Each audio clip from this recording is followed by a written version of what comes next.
মাজারে মানত করা কি গুনাহ? মাজারে যাওয়া কি গুনাহ? মাজার নামক কোন পরিভাষা ইসলামে নেই। আছে কবর, এবং রাসূল সাল্লাল্লাহু আলাইহি ওয়াসাল্লাম বলেছেন, কুনতু নাহাইতুকুম আন জিয়ারাতিল কুবুর, আন জিয়ারাতিল মাজার বলেন নাই। তোমাদেরকে প্রথমে কবর জিয়ারত করতে আমি নিষেধ করেছিলাম, আলা ফাজুরুহা, হ্যাঁ তবে এখন তোমরা জিয়ারত করতে পারো, ফাইন্নাহা তুযাক্কিরুকুমুল মাউত, কবর জিয়ারত তোমাদেরকে মউতের কথা স্মরণ করে দেয়। এখন মানুষ অনেক কবরকে জিয়ারতের জায়গায় পরিণত করেছে, তারপর নাম দিয়েছে মাজার।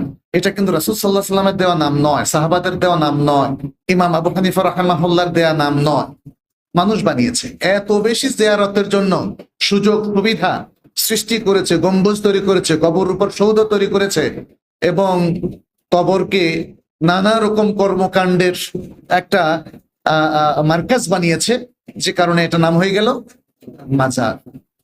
আপনি দেখবেন বাকরি গোরস্থানকে কেউ মাজার বলে না, মুআল্লা গোরস্থানকে কেউ মাজার বলে না, কিন্তু আমাদের দেশে মাজারের কোনো অভাব নাই, রাস্তার উপরেও মাজার ইত্যাদি।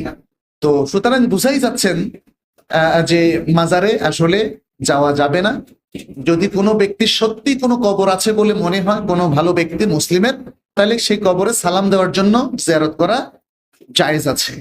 কিন্তু অন্যান্য কর্মকাণ্ডের জন্য মাজারকে খাস করা, সেখানে সিন্নি দেওয়া, সেখানে মোমবাতি জ্বালানো, সেখানে ওরস করা, সেখানে নানা রকম গেলাপ দেওয়া, এগুলো বেদাত এবং অনেক ক্ষেত্রে শিরক।